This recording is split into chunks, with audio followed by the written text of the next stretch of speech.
G'day everyone, welcome back. I think we might call this episode the Britney Spears episode, because it looks like I've done it again. That's not how that song goes, but you get the idea. A little bit of context. I am sitting in my MK Patrol, which I loved, great truck, had it for about 2 years, lots of work to it, but I sort of thought, it's a finished project, if you can believe that. And I thought, oh, it might be time to move it on, get something different, or maybe my thought was sell it, put that money into the RX-7 and try and finish that project. Pretty good in theory. I was about a week away from putting it up. I was just sort of going to tidy up a few things and put it up for sale. Jumped on Marketplace and somebody had another car that caught my eye. And we all know my history with swapping things for things. So I sent him a message and said, would you be interested in swapping? He said he'd be interested. So, so anyway, I'm not selling the Patrol. It looks like I may be swapping the Patrol. So yeah, I was hoping to downsize my project list, but looks like I might just upsize it some more. Why not? So let's go for a drive. I'll show you what he's got, and yeah, we'll go from there. So we'll see. May not come off, but in the eventuality that it does, at least we'll have an intro to a video. Let's go for a drive. All right. Yeah, well, definitely my own worst enemy. So I did it. I managed to successfully swap a really good, reliable, running, registered, finished project car for something that is none of those things. I don't know. I don't know why I do it to myself, but I do. So anyway, the old Patrol, it was a 85 MK with an SD33T turbo diesel. Fantastic truck. Spent a lot of time, effort, fair bit of money getting it up and running, and it was very reliable. Registered driving on the road. Have been for quite a while. This beauty, like I said, none of those things.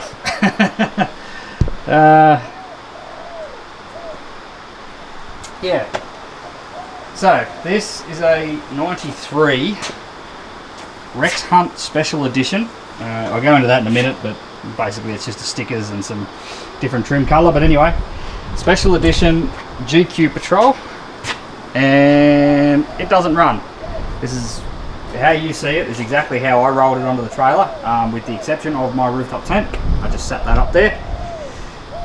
It is not diesel, it's petrol. And there's some other bits and pieces. Basically, the entire idea behind this is a good base, good platform, and it is exactly that. It is very clean. So we've got 500 and what do we got there? 530 odd thousand on the clock, and the interior, I would almost say, may have even been replaced. Like, it's in really good condition. The seat's got a few little crease marks on it, but it's not bad. The dash is in good nick. The roof lining is almost perfect. Yeah, carpet's in good nick. I can't see any rust in it. It does look like a little bit has been repaired up in the rear quarters at one point, but it looks like they've done a good job, so it's not coming back. Yeah, it does also have quite a lot of fruit. I don't know if any of it actually works. I tried to put the battery charger on that battery and it's completely dead. That one's probably the same, but I mean, we've got an inverter here, if it works. There's a DC charger over in that back corner. There's a solar controller there. So, it's got some gear in it. There's an amplifier hiding back there. Yeah, it's got some stuff. It makes a really good base. Now, what we'll do is, because of the way that I buy things, first step with this project is to pull the engine out. If I haven't mentioned, it's running a RB30, so a Nissan RB30, which is a 6-cylinder 3-litre single overhead cam engine. They come out in the GQ Patrol. Now, when they were in Patrols, they were carbureted. They come out in the GQ Patrol, they come out in the R31 Nissan Skyline in a non-turbo variant, and then we got them here in Australia in non-turbo in a VL Commodore, and then we also got them turboed in a VL Commodore. Now this engine we'll see in a minute, is actually a fuel injected one. So somebody's already done the conversion, got rid of the carburetor and turned it over to fuel injection. It's got an aftermarket computer, it's got relocated coils. It's the engine side of it is although the engine's not in it. Really need to make better life choices. Although the engine's not in it, all the ancillary stuff around it seems like pretty good gear. So anyway, we're going to rip the bonnet off, which shouldn't be hard, it's not bolted down, and then we're going to pull the engine out and we'll get it on the stand and we'll have a bit of a look at what we're working with, go from there. So this is why I kept saying the bonnet, the engine's not in there, but it's in there, because that's just it's just sitting in there. Poor young bloke that I got it off, or not poor young bloke, sorry, a really nice guy, and he's really happy with the patrol by all accounts. He was just trying to do a lot of work by himself, I think, and essentially got to a point where the project stalled and his mum wanted it out of the driveway. We've all been there with cars, younger people, and times of our lives when yeah, we tend to strip something down and it never goes back together. So anyway, he basically just put the engine in the bay and said, there you go. So that's what we're working with. So luckily we got the forklift. We're just going to pick it up, put it on a stand, and start having a bit of a look over. That was definitely the easiest engine lift we've ever done, but we need to get this sucker on the ground. That strap is right on the edge of the sump. If it slips, it's going to counterbalance and go backwards straight to the windscreen. We don't want that, so we're going to get this sucker on the ground. Alright, got it on the ground, didn't even die. What a bonus. He said it was a new clutch, so he said the flywheel was machined and the clutch is new, so it looks like an Exeter unit. Just going off the colour. Let's see if I can find some numbers on it, but anyway, we're going to rip these off so that I can get the engine stand on it. Plus I do want to have a look and see what sort of condition the clutch is in. Alright, mighty girl on the stand. So, word on the street was that he got this engine, so when he got the car, it had a completely blown engine in it thrown a rod. Correct me if I'm wrong, if you're watching, but this is another engine from somewhere else, I can't quite recall. It's a good running engine, but it had a head gasket. Had a blown head gasket. So he lifted the head, put a new head gasket on it, bolted it back down, and it's essentially where you see it here. Either way, it doesn't really matter now. What we're going to do, when we got it, or when I got there and looked at the car, the engine was in the bay as you saw, and what concerns me most is the distributor hole was wide open. Now, there was a tarp, but may not have always been covering the hole, and the oil's over full. So, if I can find where I put my 14mm spanner, we're going to find out what nasties lay in the sump and how much water comes out first. A lot. Yeah, okay. Yeah. Right. Ugh, yuck. How do you spell splooge? RB30. Alright, we're going to let all that drain out, flip it upside down, and I'm going to pull the caps, and we're going to have a really good look inside. Anyway, this is what you get when you buy a project. You start at the start and work your way through it. Alright, you may or may not notice there's no rockers or cam cap, or sorry, lifter doohickey, or camshaft. After seeing what's in the sump, I'm going to take the head off, and I'm just going to have a look, and I'm also going to replace the head gasket. I know he did do it, and I don't have any questions that he did, but this thing's going to see some positive pressure at one point in its life during the time I own it. So I'm going to put an MLS head gasket on it. I will weigh up the cost of head bolts, but realistically it's probably just going to go back down with factories, but it will get an MLS gasket.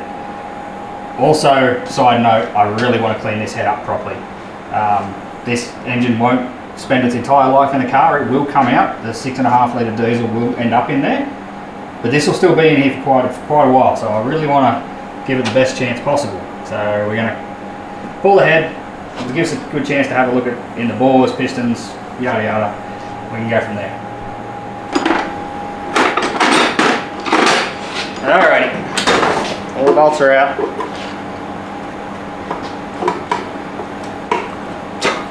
Okay. Didn't take much, expected that to be a bit harder. Why did that feel like there was no dowels? Well, I'm pretty stoked I took that off.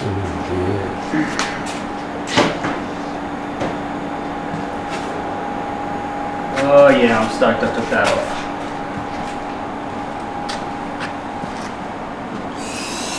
Well, there was no cam timing pulley on, no cam pulley on it, and that's certainly not number one top dead centre. No. So God knows where it was ready to be put back Wasn't again. timed properly. Alright, well.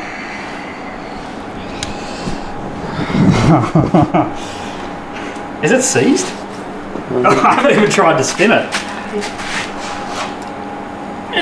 She locked up. Not happy. That back cylinder. Where's your Hang on, put something down there first. I don't need to go. Oh. memories of the BMW? Just do them all. Yeah, there's a couple of swallow box. Hey? These might go in. Yeah. It should have a snub. It's got a crank box. Yeah. So what is that? Up on top. Up on top. Oh. Well, I'm glad I lifted the head. Yeah. Is it seized? No. Oh. No, it's just stuck on a ring or two. Okay. Bring. Oh, that back one's pretty munchy. Yeah, no. That's clean now. Oh no, we're good. Yeah, no, good to go. Smooth as, beautiful. Yeah. Head on. Okay. Oh, it's got some lip on it. That's a little giant. Oh, could be carbon. Alright, just realised I forgot to show the head. So, no, definitely a brand new head gasket. And I will note that the bolts were not massively tight. So I'm not sure what torque spec they are, but they didn't feel Wasn't torqued up, and that head wasn't cleaned particularly well before it was put on. No, that's not. Wasn't cleaned at all. That's not the remnants of this. No, it's not. Oh, Alright, well, we've got a lot of cleaning to do. Like I said, I'm just glad that I did it. And I didn't just try and basically put a starter on it, because the starter would have broke through that grime. yeah. Yeah, alright. We've got some cleanup to do. Yep. Right. Let's do some more investigation and pull the bottom end out. Alright, well, things started to get a bit big. So, when we pulled this off, you know, it was pretty dirty. It certainly sort of wasn't prepped as much as I would have prepped something before I put it together, but overlooking that, I went to install the cam back into it when it was off the block, and I found that the cam didn't want to go in. Anyway, I sort of gave it just a little bit of a tap with a rubber mallet and got it to pop in. Then the cam was seized. Now, these cylinder heads, the cam doesn't bolt on with cam caps, it goes down the tunnel. If the cam seizes in the head when the head's not bolted to anything, that is a surefire indication that the head's warped. So, because basically as it sits in the tunnel, if the head's got a warp in it, the tunnel's got a warp in it, and cam doesn't spin. So, sure enough, I got the straight edge out. Let's see if it'll show up. Now, that gap there is, if it'll focus, is about 20 thou. So about half a mil. And that gap is better than it was. So I'll sort of go into what I did to try and, it's not ideal, but anyway, I bent the head back. Again, not ideal. When we first pulled it off, that gap was 38 thou. It was just under a millimetre bent. Now, like I said, I have put this, essentially put it back on the block, and I used packers at either end. I used rulers. So I used two rulers, one there, so the head's bent, sort of up that way. So I used rulers at either end, put the 6 centre head bolts in, and basically pulled it down past the point of deformation to come back. And it did. I got nearly 20 thou out of it, back to 20 thou, which is still freaking bent. Anyway, now the cam does go, it installs, and it does spin. it doesn't spin as free as it should. It's still a little tight. So what I'm going to do is probably try and just see if I can just squeak a little bit more out of it.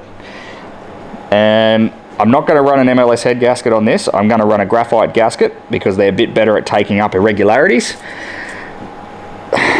Essentially, I'm going to clean that surface, and then I'm going to clean the block right up, and then I'm going to bolt them together without a gasket. Not full torque, just bolt them so that they're flat, and so the bow comes out of the head. If I bolt them together, and the bow comes out of the head, and the camshaft spins beautiful in the head, then effectively I'm just going to clean the surface of the head up, like properly, with a big flat. We've got a big flat block here that we use for just cleaning gasket surfaces up. Clean that up, and we're going to run it.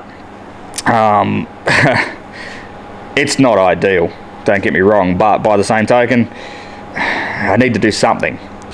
Now, all that being said, I'm going to pull that sump off first, because I'm not going to put any more time into this cylinder head and this engine if I pull that sump and the bottom end's completely roached. If that bottom end is stuffed, I am going to start to get to the point of being slightly annoyed, because that means that this engine that was supposed to be good is 100% not good. Anyway, we'll cross that bridge when we come to it. All the bolts are out.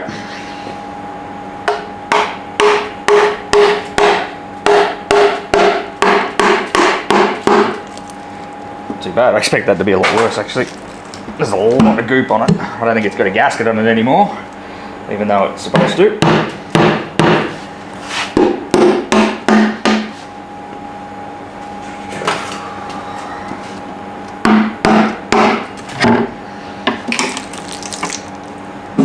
Okay. Let's see what we see.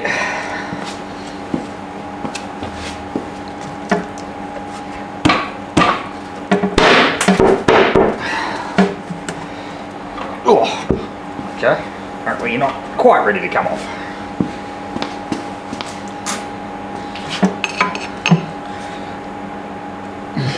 Come on now.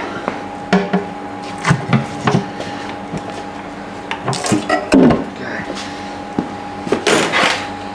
Alright.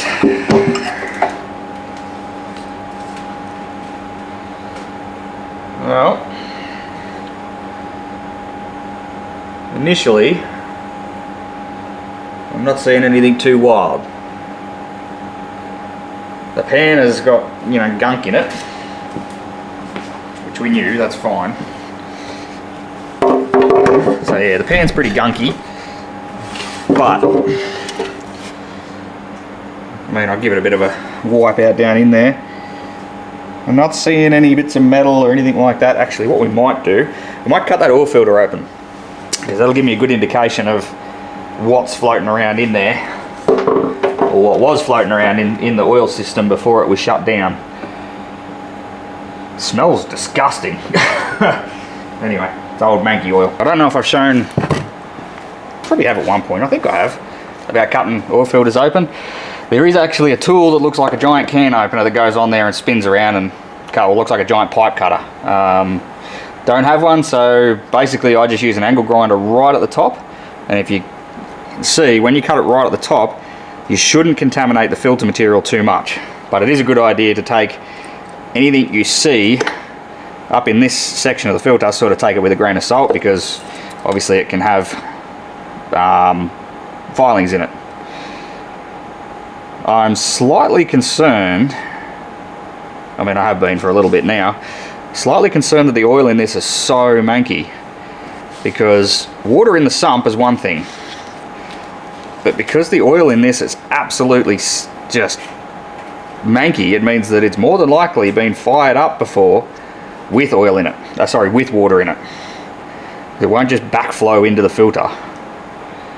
Anyway, so what we do from here is you get a razor blade, and you come through and you cut down, cut down either side of the pleats. Normally just go about halfway. Any more than that and it gets a bit of a pain to work on. And also the other thing you can do is wipe a magnet through that and see what comes out. Again, taking it with a little bit of a grain of salt if you do use a grinder to cut it open. But you know, if you use a grinder to cut it open, you're going to have really fine filings, and they'll be steel. if you find anything bigger than, you know, really fine shavings in there, then it didn't come from the grinder. Anyway, just pays to use a bit of common sense, as it were. And you just cut down the pleats like that, about halfway, somewhere there. Cut it out. Where'd we go? There it is. And you pull out the section of filter material that I didn't cut all the way through. Good job. There we go. Right, that's what you pull out. Now, that is not good at all. Anyway, some people pull them out and read them just like that. Don't. There's one more step, and it's incredibly important. So you have a look there, you know, yeah, it looks bad, and it does. It's chock-a-block full of crap, which tells me that it has actually been running with just crap in the sump. But I'll show you how you do the next step and why it's so important. So you put it in the vise, put a rag on it, rag between it, you do the vise up, and effectively what you're doing is squeezing all the oil out. Well, not effectively, that is exactly what you're doing. You're squeezing all the oil out. And it makes a mess. There's no way you can get around it.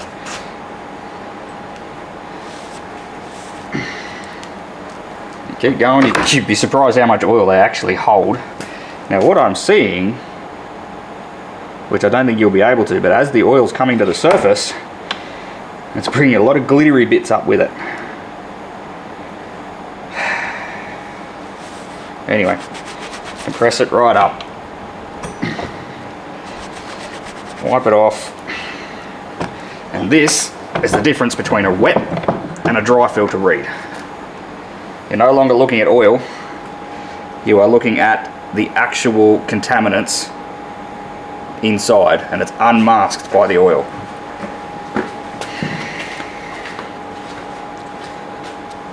That look like a healthy bottom end to you?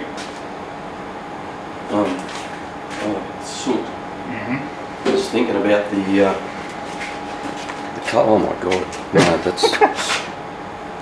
Come over this way a bit. Yep. So the next step is you use a magnet, and you run a magnet under the back, and if there's any iron filings, which they are all over it. So it'll jump? Yeah, so they're flickering. Might be hard to see maybe. Come a little bit closer. What's your camera like on focus? No, it's good there. Yeah. Oh, okay. There is so much metal in there. Yeah, where did you cut it? It was cut on this end. Yeah, right. Okay, so no, that's just bring it along a bit more. That is heavily sooted up, as in nobody bothers to do a filter change. Just lay it forward a bit more. You pull it back there. Like that's better. Oh yeah, look at those jump. Yeah, it's a strong magnet. Can't say it. Yeah. But, Neo gym or something. Yeah, them ones. But I think this motor, at some point, has been run with a blown head gasket, leaking water into the sump. Yes. And, I mean, he said that it had a blown head gasket, and that's why he did the head gasket. That stacks up. But that is just a filter change. Pure. Nobody's serviced that engine for a long time. And there's a lot of metal in there. How much are you going to hold that for the bearings? See what they're like? I'm going to pull the caps. Yeah, of course you are, but you got to put out, what do you reckon, 60, 40, 30, 50, like good or bad? Bearings? Yeah, good or bad? About 80% that they're stuffed.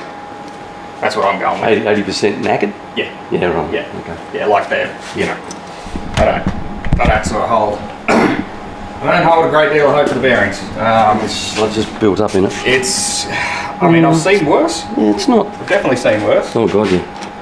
The pickup's not blocked, there's nothing going on there. It's been crushed. It has been crushed. It's not good. Yeah, it's got... Oh my god. Yeah, no, it's not fantastic. But I have seen worse. Yeah. Nothing like getting 300,000 kilometres out of a oil change. It's just neglect. Yeah. This is what neglect looks like. Alright. I'll rip these caps off. I might just pull... We'll just pull 1 and 6 to start with. Just have a look. The girdle... Actually, I can pull the main girdle. Yeah. I might just do that. I might rip the main girdle off completely. And then we'll start having a look at the rest of it. All the bolts are out.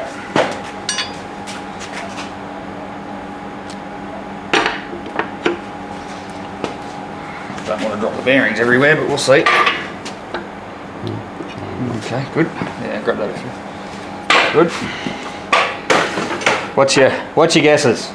Is the bottom end completely torched, or is there some resemblance of saving it?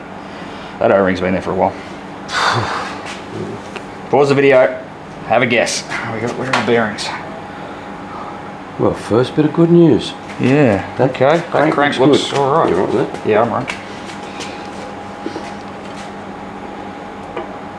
So we got a bit of scoring on one, and we got a bit of wear on the back. See that? And it is worn.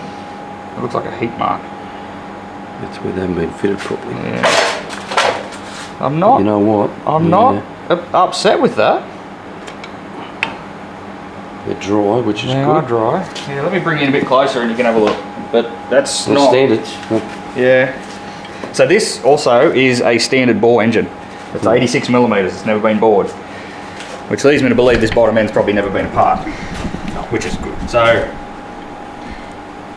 yeah, so there is some wear and some discoloration. There's no real gouges or anything. It's only had one bit of crap go through it. Yeah. Recently, by the look of it. But that's really not anything too concerning. The bearing's fine. It's fine. Now, these also being the lower ones are where you will see most of the wear on main bearings. They'll all be on the bottom ones. You polish that. Pick up. You polish that. So, just down on the edge of that oil hole there's a little bit of a, might not show up on the camera, but anyway, there's just a little bit of a raised section, a little bit of debris gone through and made a little bit of a gouge. I'm not too worried about that. That can get cleaned. Alrighty, I think what we need to do is get rear main seal off and all the harmonic balancers, all the ancillaries off the engine. We'll get the crankshaft, and then we'll pull. Actually, I can pull rods now. I'll pull pistons and rods now, and we'll have a look at them too.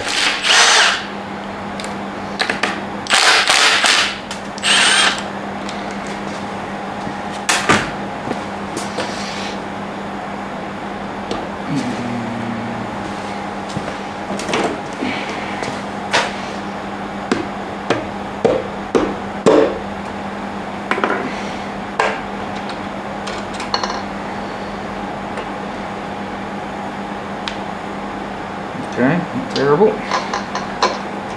Shit, there's still some drag on the rings, that's good.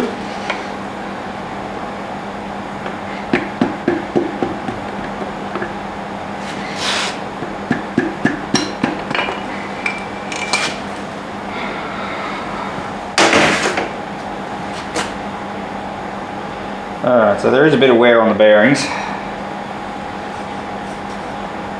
That second compression ring's stuck. And the oil ring is not happy either. Anyway, we could free that up. I'm not too super stressed. Main bearings I think are going to run again, although we'll see what the underside's like. I don't know about rod bearings. We'll see.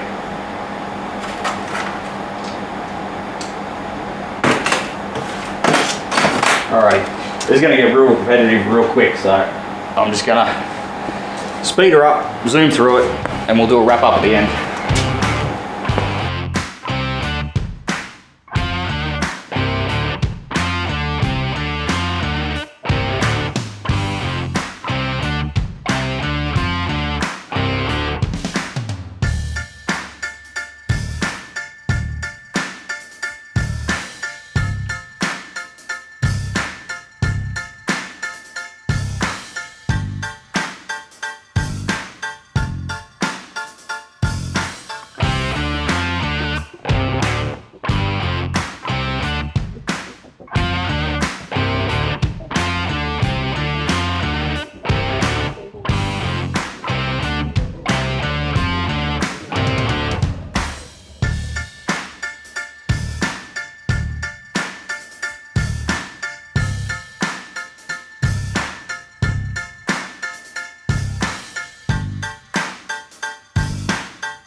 I got most of it apart. We're down to there. Basically all the pistons and rods are out. I can't get that timing gear off the crank. I've tried heat, wiggling, tapping, all that sort of stuff. I think what I'm going to do is just soak it down with WD and leave it for a bit and come back to it. Then we need to get the oil pump off. I even tried trying to get the crank and the oil pump and everything off as one assembly, and then I could deal with it a bit better on the bench. I can't even do that. So if anybody has any good tips for getting that gear off there when it's sort of like seized on, let me know. There is some pretty good marks around here where it looks like it was driven on with a hammer. So, you know, I don't know what's under there, but it certainly doesn't want to come back off. Condition of things, the crank looks really good. I have no issues with the crank. The rods and pistons, so that was number 6, that was the one that was seized. Second ring was seized, but it'll clean up, it'll be fine. All the bearings, they show wear. See if I can get one that's sort of not too... So they do show wear. Well, it's sort of oil down there now. The camera's not doing a great job of focusing on it. Come on. There we go. But there's no scores, there's nothing untoward with the bearings. I'm pretty happy with them. I will check them for size, but I'm going to run them. And also I'm going to run all the main bearings. They're fine. I still am undecided whether I'm going to throw a set of rings and hone it. I'll price up a set of rings. The head. I don't know about the head. I'm still in two minds. There's sort of 3 ways I can go here. Right now I have a car with no engine. I'm a little bit frustrated at that. Anyway, it's sort of the game you play when you start doing swaps and trades. Not everything always works out.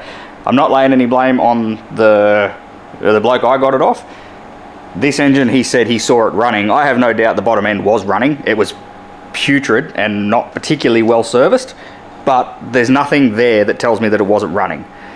He did a head gasket on it. Now, he did. There's a head gasket there. I doubt he would have realised the head was warped, unless you really take it off and you examine things. He probably didn't even realise it was warped. Either way, that being said, this engine still needs a rebuild of some description. 3 ways I can go. Full budget, semi-budget, or just sort of all out, just replace everything. If you've watched the channel for a while, you know that I hate just replacing everything in an engine if it doesn't actually need it. Now, especially an engine like this, if I'm building a full performance engine, sure, go nuts. This is going to go in there, it's going to run, it's going to get, it's just going to get driven, it's going to get flogged, and it will at some point see a small amount of boost pressure. By small amount, I mean sort of 10 to 12 pound, which is nothing for an RB30. I'm going to run the pistons, going to run the rods, going to run the bearings. Full just budget spec, not replacing stuff. You could rerun these rings, and I'm still on the fence. Like I said, I'll price them up and see what they are. Realistically, I could just hit those boards with some Scotch-Brite, clean the crap off them, probably pull the rings, clean all the ring lands, make sure everything's nice and clean, and then reinstall. It'd run, it'd make pressure, especially if you load it up and get the rings to bed again properly. Now, like I said, I'm not doing bearings. I'm not going to throw rod bolts at it. I'm not going to throw a main cap bolt. Like, the bottom end of these is renowned for being very strong. Like, completely standard, they'll happily handle 400 plus horsepower. I'm not going for that at all, so none of that's going to get changed. It's going to get a standard style graphite head gasket because they take up irregularities a lot better than what MLS does. And that's where we're at. It does need a timing kit. The timing tensioner is completely stuffed. The belt's pretty old. I don't know if it needs an oil pump or not yet because I can't get it off. We'll work through that when we get it. Basically, I'm going to go mid-range budget. Like I said, all the stuff's going to get reused. We will be putting a full gasket set through this. So front main, rear main, sump gasket, head gasket, all the valve stem seals. All the valves will come out of that head and I'll relap them and reinstall them. And then that's about it. Like I said, I'll price piston rings, but yeah. The other option is, and I'm going to put this out there, if anybody has a dirt cheap RB30 that is in running condition, let me know. Just leave a comment, let me know. Local to the Newcastle area would be good. I certainly don't want to have to try and freight anything. If anybody's got parts or even a cylinder head, this bottom end, like I said, it was definitely running, no issues with that, and it'll go back together. But if anybody has a head that they're willing to part with for not very much money, yeah, drop me a line, leave a comment, because while I think I can get away with that, it's not ideal. So yeah, that's where we're at. I'm going to leave this episode there. I've got a lot of cleanup work to do. I'm going to have to order some parts, price some stuff up, and somehow get that freaking timing gear off the front. So yeah, if anybody's got any tricks for that, also leave a comment. That's where we're going to leave it. Yeah, I've sort of explained everything I've found, and there's nothing I can do here until I get parts. So yeah, the place is a mess. The good running engine is completely apart. So anyway, that's where we're going to leave it, guys. So yeah, stay safe. Remember to like it, comment. Pardon me, definitely comment if you got, like I said, any advice or parts. And yeah, stay safe, and we'll catch you on the next one.